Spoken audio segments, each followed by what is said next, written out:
Welcome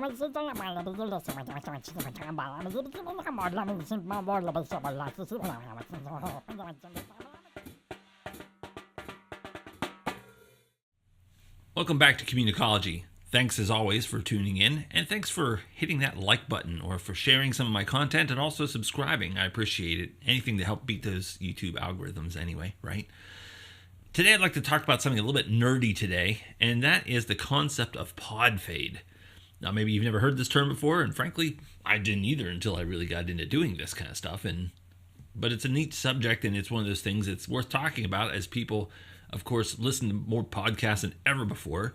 And as people try their hand at this sort of thing and try to figure out, is this something I want to do? And they kind of poke around at it and see what it's like and what it entails. So to understand Podfade, is quite simply to go through a simple definition of it. In Podfade, you think of the idea of podcasting's fading away, hence Podfade. And that's the basic concept of it. And there's different ways that it happens, but the statistics are actually fairly well alarming. So what I want to talk about is some of the stuff that I found about Podfade as I was researching this particular episode and share them with you and see what we can talk about today. So industry analysis and hosting platform data consistently show that there's a high abandonment rate of people who do podcasting. This is the Podfade, so abandoning, not just slowing down, but actually abandoning doing podcasting, with many podcasts ending quickly due to burnout, lack of audience, growth, time constraints, or unrealistic expectations. Not too much of a surprise there, because anything that you get into, you realize without fail that eventually it's going to be a time commitment. It's going to require effort and all that other stuff that comes along. So those things all come into the concept of Podfade. So data from 2024 and also 2025 from sources like Listen Notes, Podmatch, Buzzsprout, and others basically paint an early drop-off picture. And that's this staggering number, that around 47% of podcasts stop at or before 3 episodes. Almost half end by the time you get to the 3 episode mark.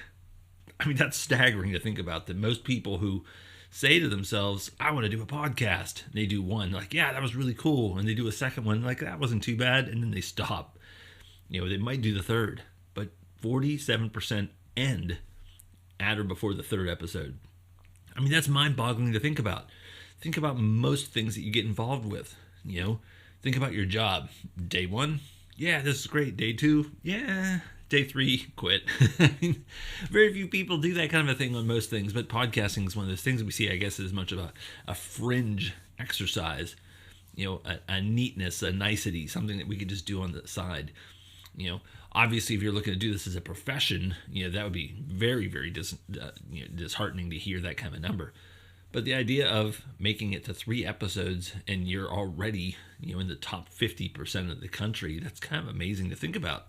So, if you can hit 3 episodes, 4 episodes, you're already doing pretty well. And it's one of those things that we, wonder what's the problem here. And we'll talk about that more as the episode goes along. But more numbers, more stats. Most episodes fade between episodes 3 and 20. And by episode 25, 75% have quit. 75% by episode 25. So if you can make it to 26 episodes, you're now in the top 25% in the country. I mean, that's amazing to think about. I mean, 25 sounds like a lot, and it can be, depending on, how often you do your podcast. But that's one of those things that's part of the process. Trying to figure that out. But again, you think about the idea of like work, like by day 25, day 26, you're quitting because you don't like it.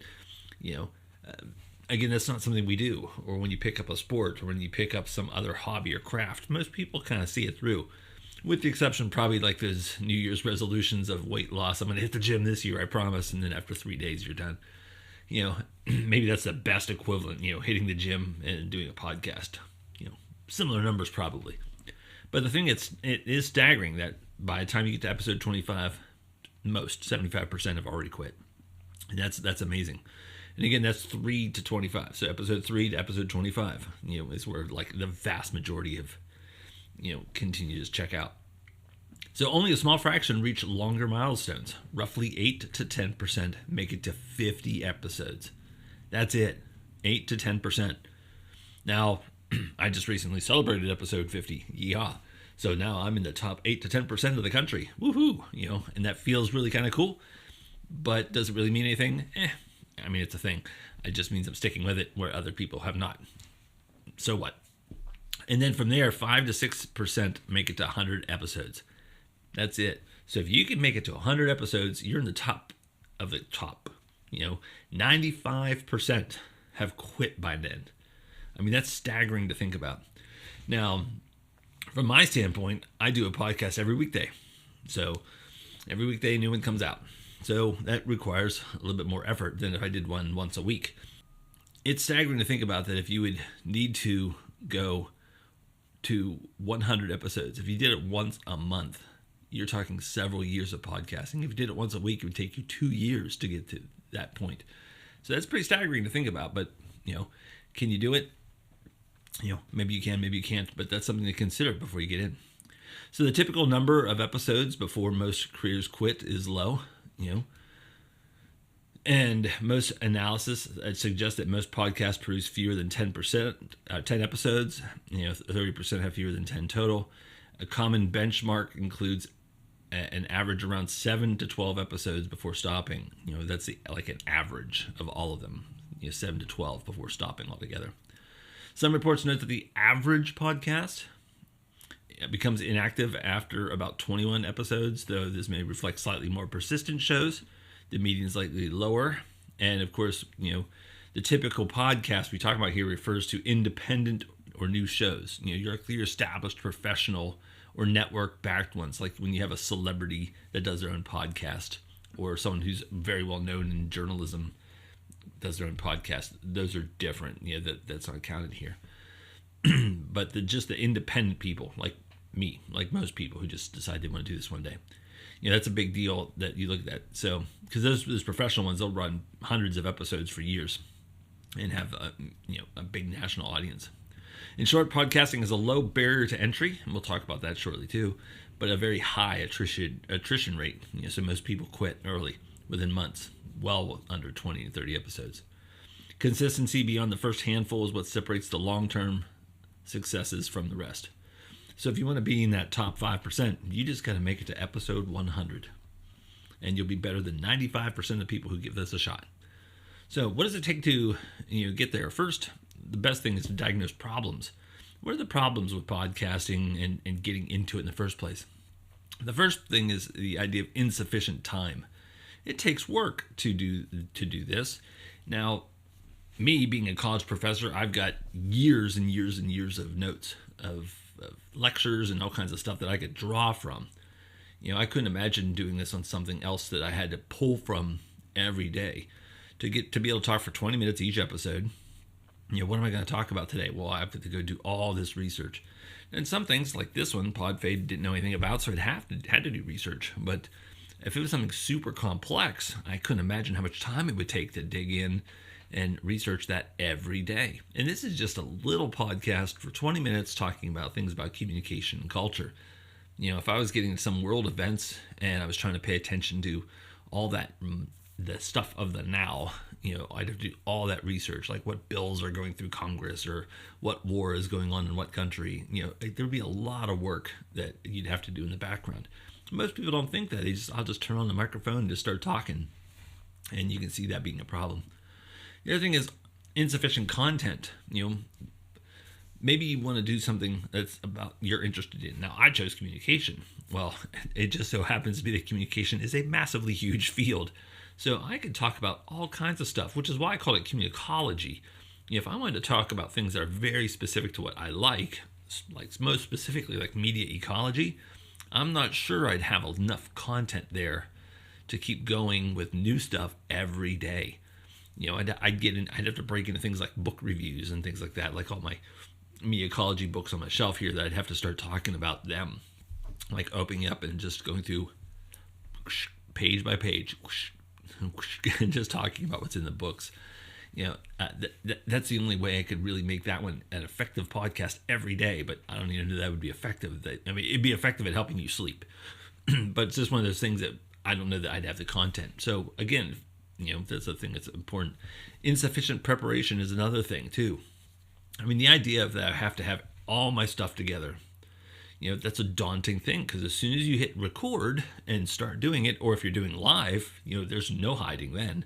With record, I can always edit stuff, but if I'm going live, I have to have my stuff together. Think of all that material you'd have to go with, especially if you're taking questions from people in the chat, or if you had one where you had guests. I mean, you'd have to do a lot of prep work, because if I'm interviewing somebody, I'm not just going to bring them on and just start randomly talking with them.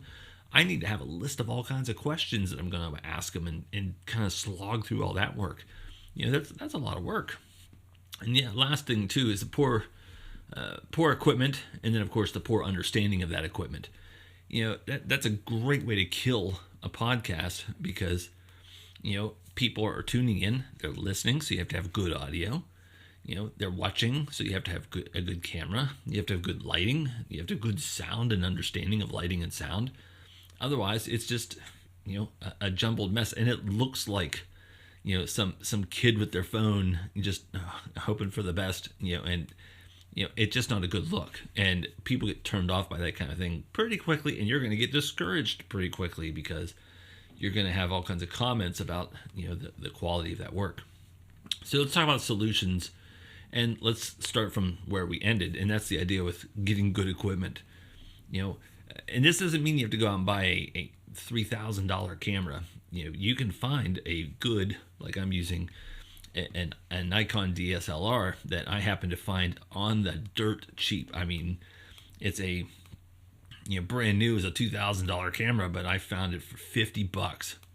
That's a great deal. So, will you find that deal? Who knows? Maybe not. But it's one of those things. It's not the newest. It's not the latest. It's not the greatest.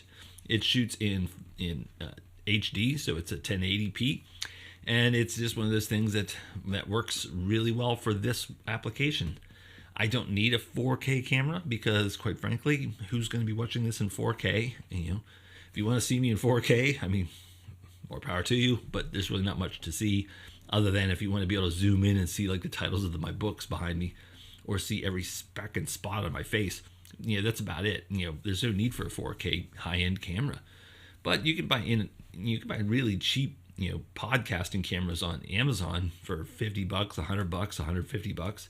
You can buy those things all day. Some of them are great, some are okay, some are lousy, so you have to do a bit of homework for that. And then, of course, getting to know the equipment too matters. Like knowing the difference between a good camera and a lousy camera, because if you've got a very poor camera, it's not going to give you a good image.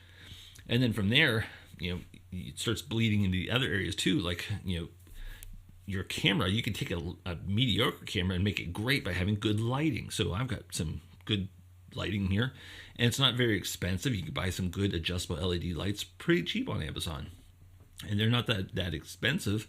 You might have $150 in lighting. Do you need that much lighting? Maybe not. I have lighting for me. I have lighting for my bookcase, because I don't like shadows all over the place. And just lighting on me creates terrible lighting on the bookcase, so I have to light the background, and that's part of my background of audio video production. I want to make sure I have good lighting, because that's a main carrier, for that. And if the person's well lit, the camera doesn't have to work as hard. If the lighting is lousy, the camera has to work harder, which is why, a lot of times when you're in poor lighting, the image looks all grainy. That's because you've got poor lighting. Improve the lighting, and the camera doesn't have to work as hard. The sensor in the camera can then do its work, instead of trying to be on hyper overdrive and gets all grainy. And then, of course, the last big thing is sound. If you're going to spend money, invest it in a mic, not in the camera. That sounds weird, because we're such a visual society. Well, it's the weird thing about podcasts. It's like going back into the 1920s with radio dramas. It's that old era where we'd sit around the radio and listen to Little Orphan Annie or The Lone Ranger, things like that. We laugh at those quaint things when we hear about that stuff in American history, but that's what podcasts have become. We moved into an era of radio. We listened to those things, and we started moving into like sports radio, talk radio, and all those things. TV came along, but talk radio still was in the background, because people want to listen to all these things while they're at work, or while they're working on the car, or whatever they're doing anything around the house. They're listening to the radio. Well, podcasts took that over. So when it comes to it, most people don't watch and listen to the podcast at the same time. Most people just listen to it. They set the phone down, they're listening to it through their earbuds or just without it, and they're just doing their thing while the podcast is going on. So it's not as important to have a pretty picture, it's very important to have pretty audio. So invest money in a good microphone. Learn how to use the microphone. Every microphone is different. Do your research on the different pickup patterns in a microphone. I could do another episode on that sometime. But it's important to understand how a microphone works, how far you should be from a microphone. Depends on the kind of microphone. How much do you want the microphone in the picture? Again, who cares if people aren't really watching, if they're listening? But again, the microphone's heavy in the podcasting space. So having a good microphone, and then moving from the good microphone into a mixer. I've got a little basic mixer here. That way I can boost certain frequencies. So if I want a little bit more bassy, or if I want a little bit more high pitch, I can work on that and play with the levers and change that. But that's also very, very much important too, because you need to have that good establishment before you fail away. And the other thing too is if you start investing a little bit of money into this stuff, that makes Podfade less likely, because you're thinking, well, I've got money tied up in lights, in a camera, in audio. I should see this through. Because if you're just using your phone, it's easy to quit. But if I've got some money tied up, that's more motivation to keep going. So that kind of stuff comes into play, and I just need to be thinking of that stuff in the background, like, I just spent this money, I should keep trying. And then, of course, the last thing is having some good, in-ear monitors. Again, you can buy cheap ones or you can buy expensive ones. Cheap ones might cost you $18 on Amazon. Good ones will start around $100. But again, if you want to know your sound, you have to be able to hear your sound, and that means while you're talking. I've seen podcasts where they just had like the most horrendously awful sound, and the hosts weren't wearing earphones. Well, no wonder they didn't know that their sound was awful, because they weren't recording it in real time. And there's no way you can fix it. In Hollywood, all they do is move a couple levers, and all of a sudden they've got this crystal clear sound. That's not real life. Real life is, if you got lousy sound, you might get a little better sound, but it's going to be lousy. And so a good mic, good earphones, does 90% of your work for you. So spend that money. And again, it doesn't have to be a lot. You could buy a really good mic for a podcasting episode for $100, which sounds like a lot, but in reality, for carrying the day, it's not really that much. If you make it to 100 episodes, that's only $1 an episode, and the good microphone is worth every penny that you put into it. So that's a good way to start. And then from there, look at the other things we talk about: proper scheduling. Again, knowing how much time it's going to take. So if it takes you an hour to do good research, and then a 20-minute episode plus or minus some time to get set up and everything like that, get the lights turned on, everything adjusted, that's going to cost some time. So maybe you need to schedule an hour and a half is my time. I'm going to do my research and my shooting, and I'll have it an hour and a half. And then when you're done, you have to also edit it. So is there any editing? Now, I shoot live. I almost never touch up anything afterwards. I just put my intro, put the outro, and then move from there. And then I use Adobe Premiere Pro, and there's other things out there you can use that are free that you can find, and do that kind of editing work, whatever. But all that took it took way more time to do the prep work of like creating my little intro with the music and the little animation. I had to learn how to do all that, so it took time to make that. But you don't have to do that kind of stuff. You can just put up a title and then take it off and keep talking. So again, you need to be aware when you're doing your scheduling, how much time is this going to take? And also think about your content. Before I even start, am I going to have enough content? If I want to do a daily show, I need to know that I've got enough content to do a daily show. If I do once a week, I've got a whole week to plan until the next one, plan to the next one, plan to the next one. So I've got plenty of time for that, to make that kind of stuff happen. But do I have enough content? So think about the content that that you want to talk about. It should be broad enough that you can cover things that you want to talk about, but not so hyper specific that you're going to run out within a week. Because you're going to exhaust the things that or care to know. So it should be broad, but not so overwhelmingly broad that it just reaches out forever and it can cover anything. Stay within a lane. Pick that lane and stay within it. And then from there, adequate preparation. Again, not just knowing my time in general, but how much work is involved. So if I'm going to talk about something, I need to make sure I can talk about it competently, talk about it well for that time. So make sure that you have that stuff figured out. Another thing that some people do is record batch episodes, which means if you know you've got a time space, like I've got a Saturday free, so I'm going to record like 5 episodes, and that'll be my 5 for the week. I mean, you could do that. I mean, that's a lot of work, and if you're not ready to talk, it's amazing how many people aren't ready to talk. Because you're used to when you converse with people back and forth. But if it's just you talking, you have to talk. So for 20 minutes long for this show, I have to talk for 20 minutes. And that's one of those things that you times 5. That's 100 minutes of talking. It's over an hour and a half of straight talking. And maybe you can't do that. I mean, I don't prefer to do it that way. I'd rather just do a daily recording and just move on. But again, that's one thing you can do. So if I know I've got a vacation coming up, I can record 3 or 4 episodes in advance, or maybe every day record 2 and then save that other one for later. That way, after a week, I've got that 5 extra that I can plug in to YouTube for that next week. And then, of course, I got to use some strategy for the show planning. So I got to be thinking, how do I want to do my work? I try to cover basically anything that can be fit, in the communication space. That's going to be good now, and it's going to be good tomorrow. It's going to be good next year. I don't talk too much about current events because that episode is done as soon as I'm done. And watching it 2 years from now won't make sense. So I try to stay in my lane. I try to make that what they call evergreen content, the stuff that stays always good, always green. That way it can be used. But that's how I do it. Some people talk about the daily stuff, and it gets a lot of attention because it's right there now. Because people look at it and they want to talk about it. They're interested in it now, but then it drops off a cliff. But then they just say that episode's done now. Whereas I like to make content that you could look at my stuff 10 years from now and it's still legitimate. So I can build a library of things to talk about. So I get less views per day, but over the course of time, it slowly goes up because people keep finding that stuff and it's continually good.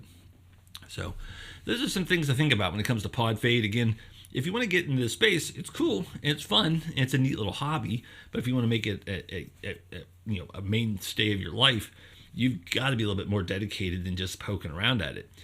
You also have to be realistic. It takes time, it takes effort, and you're not going to be the next person to go super mega viral and people all around the world are going to call you to come to red carpet premieres. It's just not, that's not how this works. It's one of those things that I just have something I want to talk about. I think it's worth sharing, and I'm going to do it. If I go viral, so be it. But if I don't, so be it. It's just something I want to do. Why do you want to do it? Why do you want to get into it? And then am I prepared to do it? So think of those things as you think about entering this space and give it a shot. Worst case scenario, you fade, and that's the worst case scenario. Best case scenario, you hang in there and you're in that top 50%, then top 20%, and then the top 5%. So that's where you can plot ahead and see where you want to be. But that's what I have for you today. Thanks again for tuning in. As always, please like, share, and subscribe. And I hope that you would pass this along to other people. And if you didn't like what you heard today, that's okay too. Thanks for tuning in this long. But we will see you again on Communicology.